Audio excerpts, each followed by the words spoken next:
선지서 중에서도 소선지서 중에 한 부분입니다. 선지서를 설교할 때 몇 번 설명을 드렸습니다. 17권의 선지서가 있는데 앞에 5권이 대선지서고 뒤에 12권이 소선지서라고 말씀을 드렸습니다.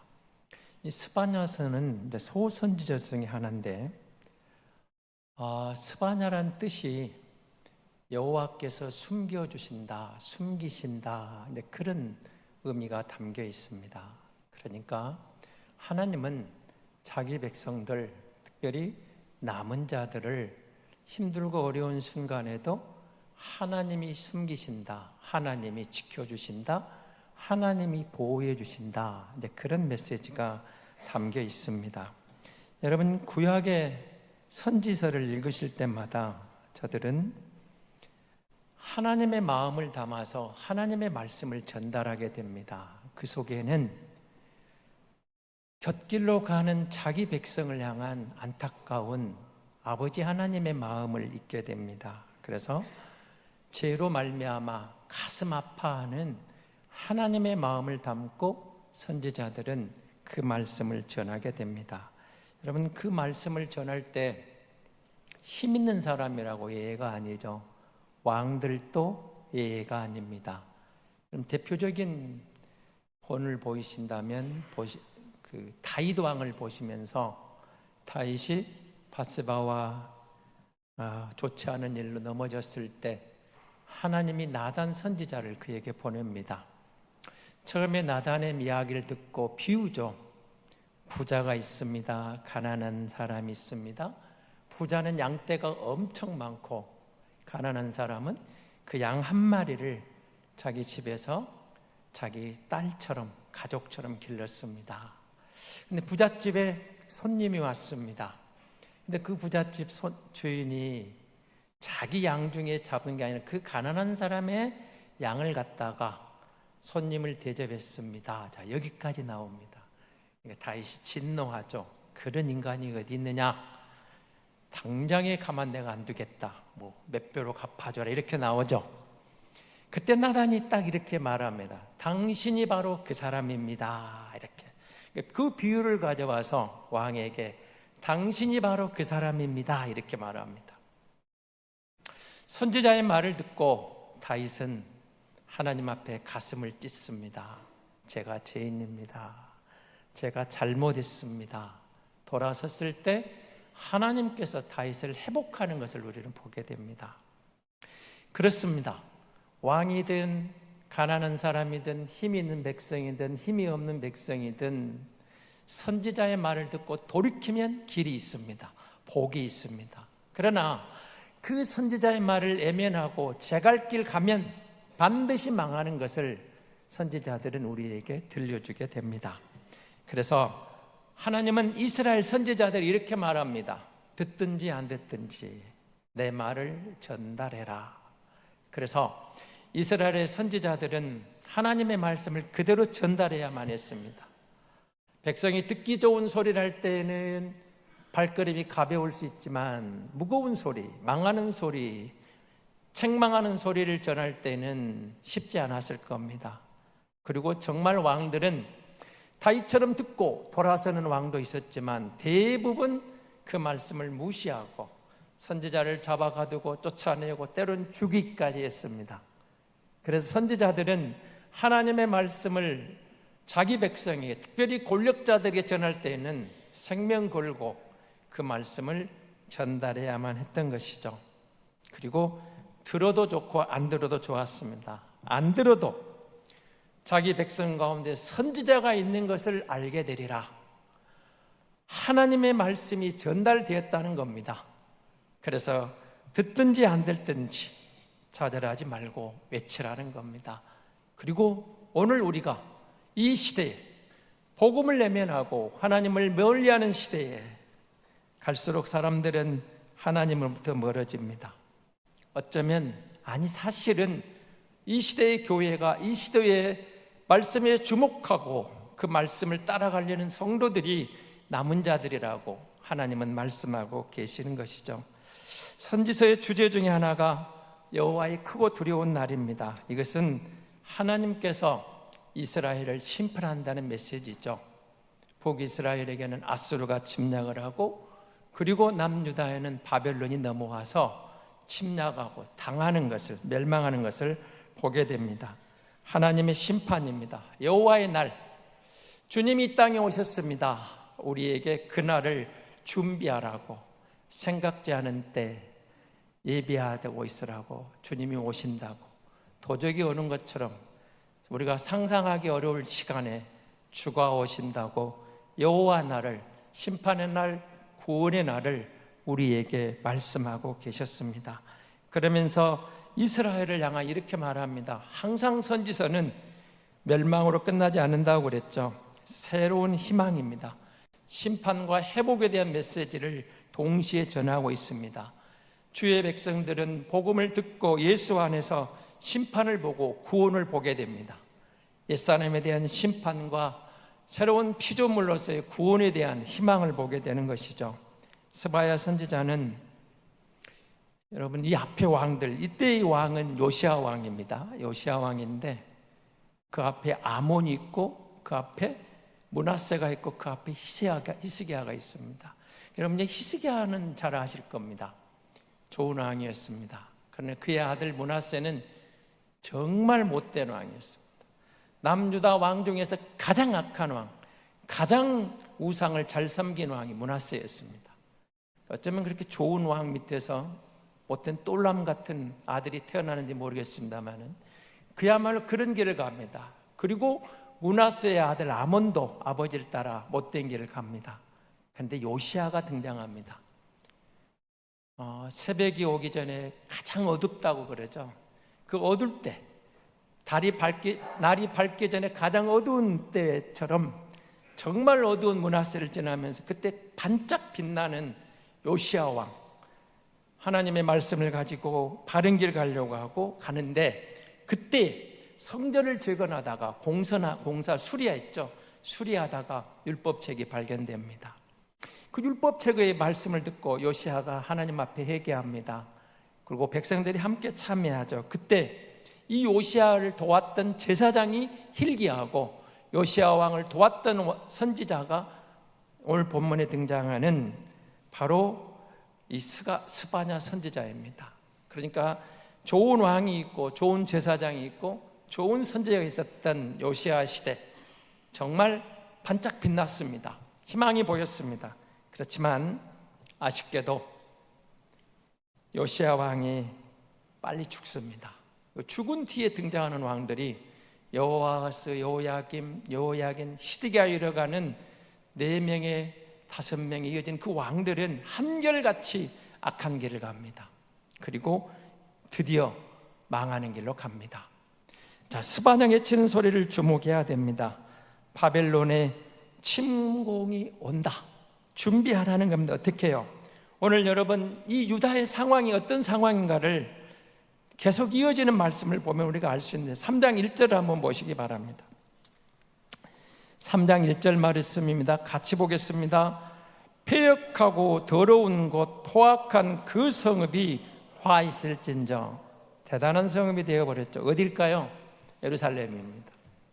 예루살렘이 어느 곳입니까? 하나님의 도성이 있는 거룩한 도시였습니다. 그런데 그곳이 이렇게 되어버렸다, 그 말입니다.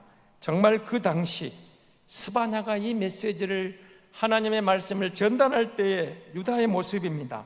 형편없는 모습입니다. 배역한 도시가 되어버렸습니다. 포악한 성읍이 되어버렸습니다. 더러운 곳이 되어버렸습니다.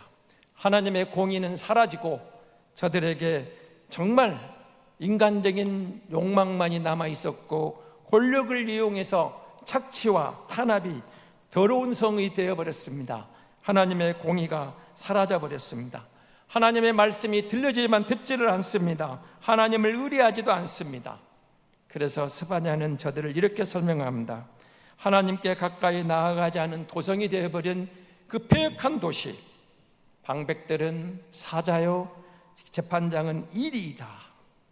불의를 탐하고 폐역한 도성, 권력을 이용해서 행정 관료들은 자기 이익만을 추구하고 재판관들은 돈을 받고 불의를 일삼고 종교 지도자들마저도 돈에 눈이 멀어버린 희망이 없는 모습을 그렇게 열거하고 있는 것입니다.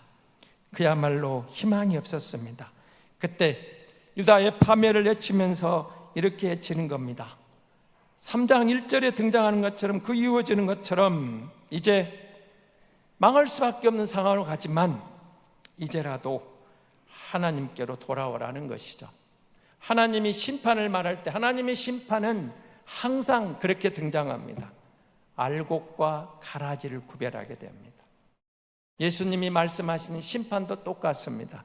알곡과 가라지입니다. 알곡은 모아 곡간에 들이고 가라지는 불에 태워서 버리게 되는 그런 모습으로 등장하게 되는 겁니다. 다시 말하면 여호와의 심판은 알곡과 가라지를 구별하는 작업이었다, 그 말입니다.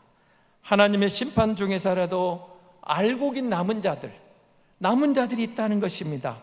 예수님이 이것을 성취하셨기 때문에 이제는 유대인뿐만 아니라 헬라인이나 이방이나 모든 백성들에게 복음이 전달되고 복음을 듣는 이들은 예수 안에서 구원의 은총을 받게 되는 것이죠. 여호와의 날이 임한다는 겁니다. 여호와의 날, 우리에게는 구원의 날입니다.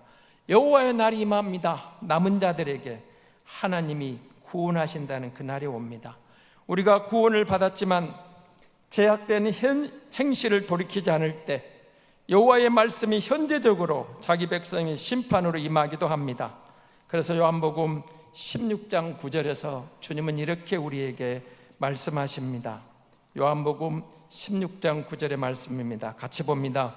죄에 대하면 그들이 나를 믿지 아니하며. 복음이 들려집니다. 말씀이 전달됩니다. 그런데 저들이 말씀을 외면합니다. 예수 그리스도의 복음이 전달되지만 믿지 않습니다. 하나님은 예수를 믿지 않는 것을 죄라고 분명하게 지적하게 되는 것입니다. 바벨론의 침략이 곧 다가올 겁니다. 다가오는데 그 가운데도 살아남을 자가 있다는 겁니다. 그 살아남을 자가 여호와를 찾는 겸손한 자들이고 그들이 바로 남은 자라고 스바냐 선지자를 통해서 말씀하고 계시는 겁니다. 이 시대의 교회가, 이 시대의 성도들이 남은 자들이지 않겠습니까? 우리는 세상이 하나님으로부터 점점 멀어져도 복음을 무시하고 조롱할지라도 우리는 말씀을 따라 바른 길을 끝까지 걸어갈 때 남은 자로 하나님의 보호를 받게 될 줄로 믿습니다. 이 시대에 남은 우리가 어떻게 살 수 있을 것인가? 자, 1절을 다시 보시기 바랍니다. 2장 1절 말씀입니다. 수치를 모르는 백성아 모일지어다, 모일지어다. 수치를 모르는 백성이 되어버렸습니다. 하나님을 갈망하지 않습니다. 어리석고 제멋대로 구는 백성들을 보고 자기 좋은 대로 갑니다. 마치 사사기 시대와 같습니다. 그 외침은 당연히 여러분 유다 민족을 향한, 유다 백성을 향한 하나님의 마음이었습니다. 너희가 수치를 모르는 백성이 되어버렸다는 겁니다. 이 백성이 누굽니까? 하나님이 택한 하나님의 백성입니다. 거룩한 백성입니다. 거룩한 민족입니다. 하나님의 거룩한 백성으로 여기까지 왔는데 부끄러운 길을 가고 있는 겁니다. 더러운 땅이 되어버렸습니다. 3장에 나는 패역한 도시가 되어버렸습니다. 포악한 백성이 되어버렸습니다. 그야말로 정의가 사라진 그런 모습을 보면서 탄식하는 겁니다. 하나님의 마음입니다. 수치를 모르는 백성들아, 백성이 되어버렸습니다. 수치를 모르고 죄악을 지으면서도 죄가 죄인 줄 모르는 그런 길로 가보고 있었다는 것이죠. 그래서 그들에게 모이라고 말합니다. 조금 이상하긴 합니다. 여러분 그 앞에 1장 14절 한번 보시기 바랍니다. 1장 14절입니다. 같이 보겠습니다. 여호와의 큰 날이 가깝도다. 가깝고도 빠르도다. 여호와의 날의 소리로다. 용사가 거기서 심히 슬피 우는도다. 여호와의 날이 옵니다. 심판의 날이 옵니다. 바벨론이 쳐들어옵니다. 그렇게 예언을 했습니다. 그러면 적들이 쳐들어옵니다. 전쟁이 일어납니다. 어떻게 해야 될까요? 세상에 올 일을 따르면 도망가야죠. 어디로 도망갈까요? 방공호를 파든지 아니면 뭔가 피난처 곳을 피난 안전한 곳으로 도망가서 숨어야 되지 않겠습니까? 근데 스바냐는 그렇게 말씀을 전하지 않습니다. 모이라는 겁니다. 수치를 모르는 백성아 모여라. 어떻게 하라고요? 여호와를 찾으라 그 말입니다.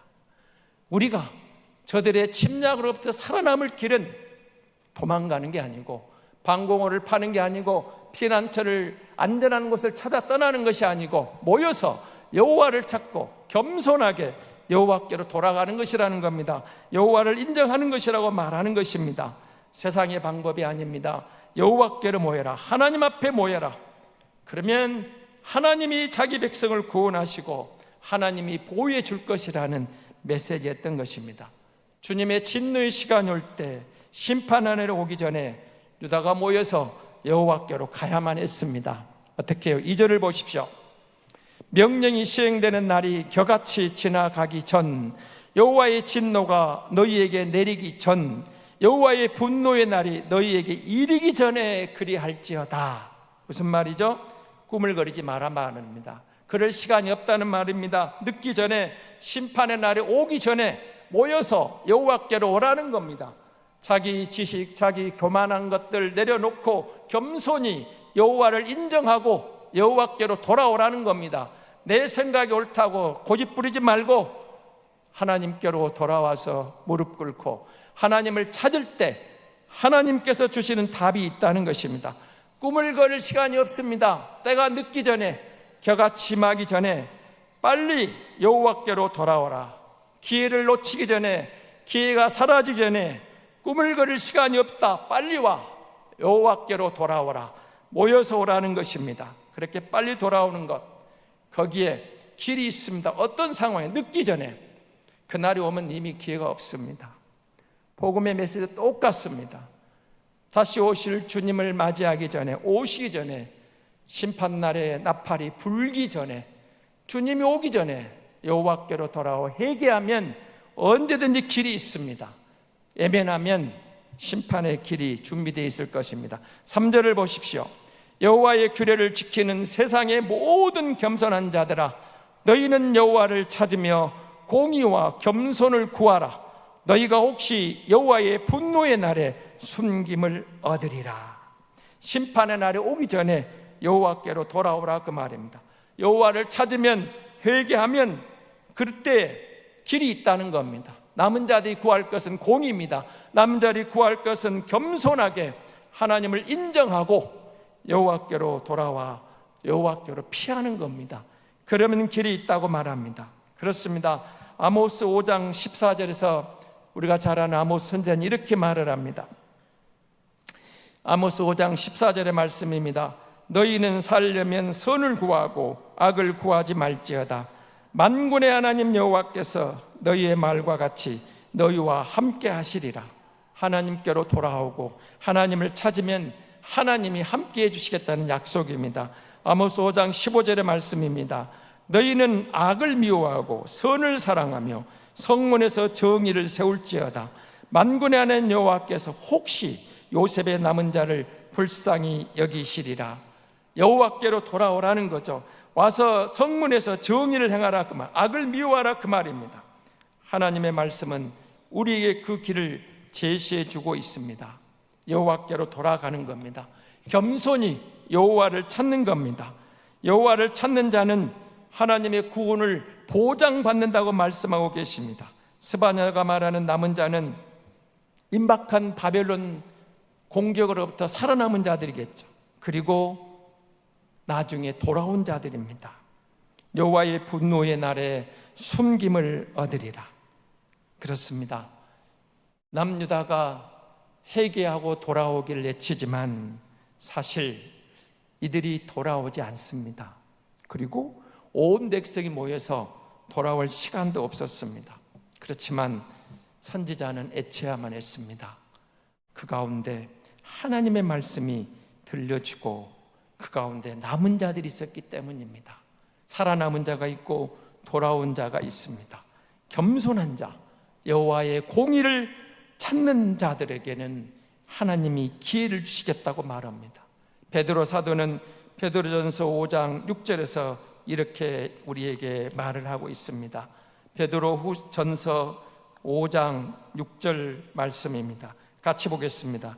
그러므로 하나님의 능하신 손 아래서 겸손하라. 때가 되면 너희를 높이리라. 그렇습니다. 우리 인간의 가진 것 때문에 교만해서는 안 됩니다. 내 지혜 때문에 완고해서도 안 됩니다.